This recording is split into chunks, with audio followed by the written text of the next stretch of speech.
Hawa le frotta sur sa langue le lendemain matin, entra et salua le prince dans sa chambre, et immédiatement elle dit « Bonjour, mon prince ».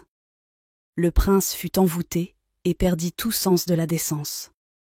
Le même charme fit que toutes les jeunes filles commencèrent à se comporter bizarrement, sauf Amaka, qui n'était en compétition avec personne. Hawa était tellement heureuse que le charme ait fonctionné et commença automatiquement à se comporter comme la reine d'Ophia, donnant des ordres à tout le monde avec le soutien total du prince. Amaka et le chef des gardes du palais devinrent si proches qu'elle lui raconta l'histoire de sa vie. Elle voyait comment les autres jeunes filles se comportaient et comment tout était devenu une compétition de guerre, et elle discuta avec le chef des gardes du palais de son désir de rencontrer le roi pour lui dire qu'elle souhaitait se retirer volontairement et aussi demander à être employée comme servante au palais. Le chef des gardes dit « S'il te plaît, ne pars pas.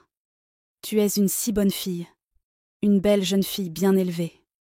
Si j'étais riche, je paierais immédiatement ta dot pour t'avoir rien que pour moi. » Amaka rit et dit « Tu n'as pas besoin d'être riche pour que j'accepte ta proposition. Si tu me demandes de t'épouser, j'accepterai.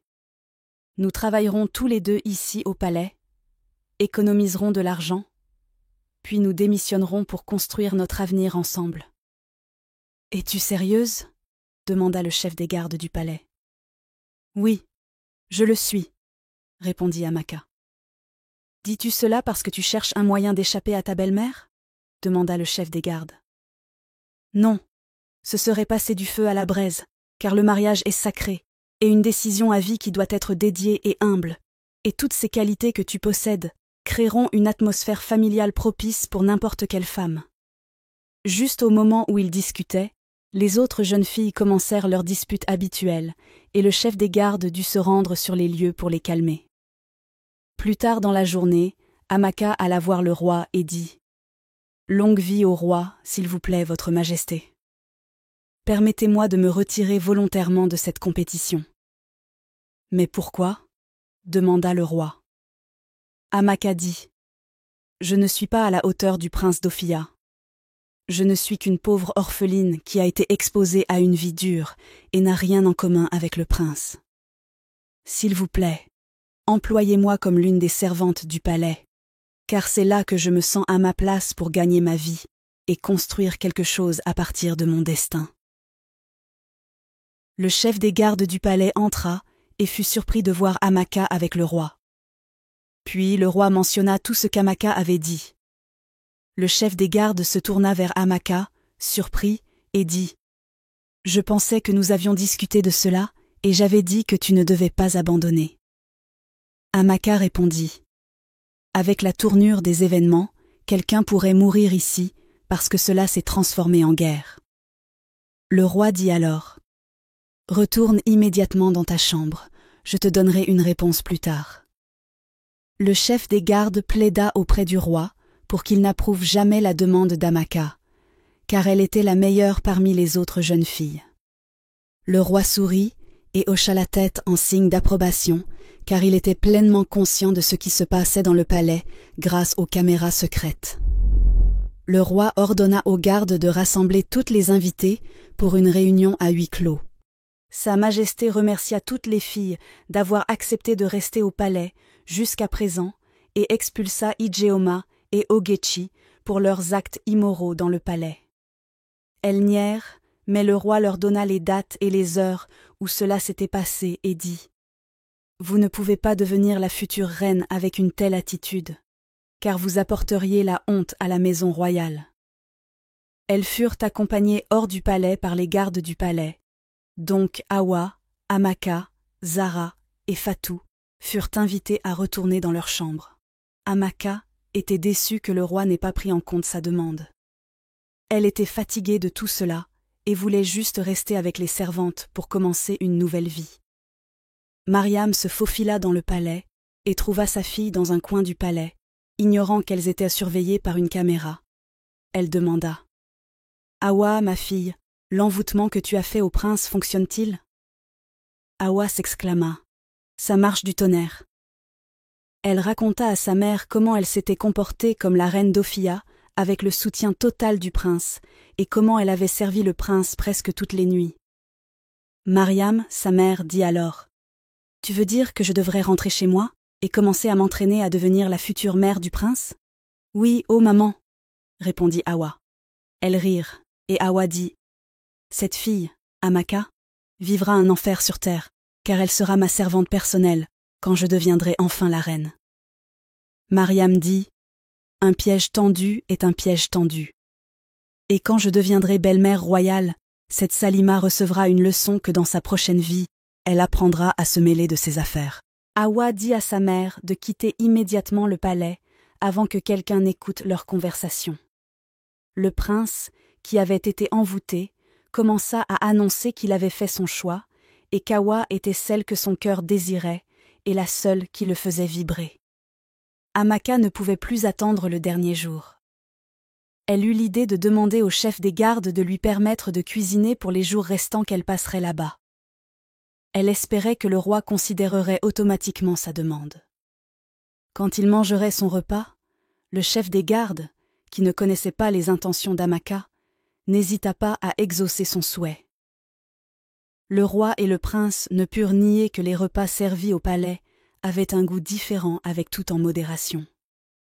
Le roi demanda si un nouveau cuisinier avait été embauché sans son approbation. Le chef des gardes répondit « Non, Votre Majesté. Amaka a été celle qui a cuisiné et aussi l'esprit derrière certaines des petites décorations du palais. » Le roi était impressionné et était assuré à 100% qu'Amaka était la reine idéale pour le prince.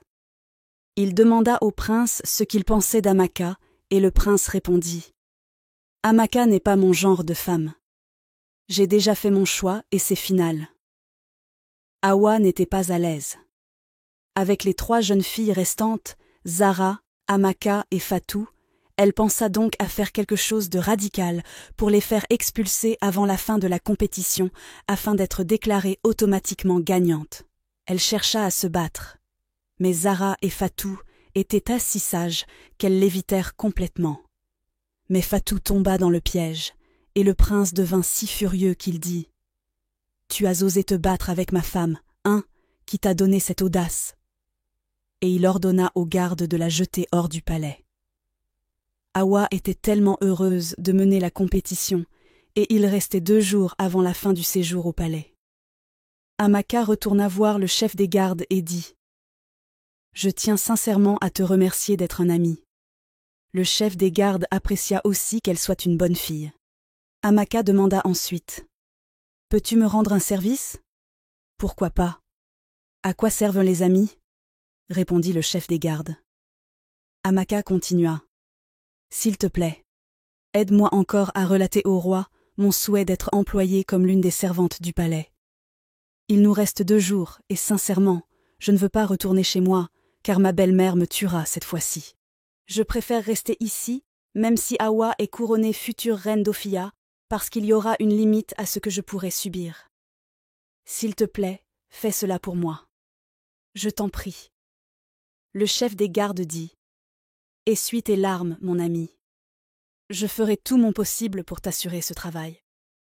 Je ne veux pas non plus te manquer, et je ne serais pas tranquille si tu retournais, sachant que ta maison paternelle n'est pas un endroit sûr pour toi, et ce que tu as enduré entre les mains de cette femme méchante jusque-là. Merci beaucoup. Je promets de ne pas te décevoir quand je serai enfin employée, » dit Amaka, et retourna dans sa chambre. Le jour arriva, et tous les villageois étaient rassemblés au palais pour assister à la cérémonie de sélection de la future reine d'Ophia. Zara et Hawa étaient magnifiques dans leurs somptueuses robes de princesse. Mais Amaka portait une simple jupe et un haut que Salima lui avait donné, attendant juste de commencer après la cérémonie. C'était ce qui importait le plus pour elle. Le roi s'adressa à son peuple et dit « Nous savons tous que 6 filles ont été sélectionnées par Issa, le secrétaire du palais. 3 ont été expulsées et ces 3 sont arrivées en finale. Bien que le prince ait fait son choix. Mais comme la coutume du village d'Ophia l'exige, le prince doit le déclarer en présence de tous les villageois. » Et tous les villageois répondirent C'est vrai, Votre Majesté. Le roi continua. Comme nous le savons tous, le prince d'Ophia a été envoyé à l'étranger alors qu'il n'avait que 6 ans, après la mort de ma femme. Et je sais que depuis son retour au palais, la plupart d'entre vous ne l'ont pas vu. Et je sais aussi que la plupart d'entre vous ne peuvent même pas le reconnaître s'ils le croisent en chemin. Alors, mon peuple, permettez-moi de vous présenter le prince d'Ophia. Les villageois commencèrent à applaudir, et il dit « Voici Ekeni, le prince de cette terre. » Tout le monde fut choqué de voir le chef des gardes du palais.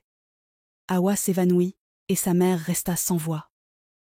Ekeni, le soi-disant chef des gardes du palais, salua son peuple, et leur raconta comment son père, le roi, avait élaboré un plan, et combien il en était reconnaissant, car le plan lui avait offert le meilleur cadeau que tout homme puisse demander.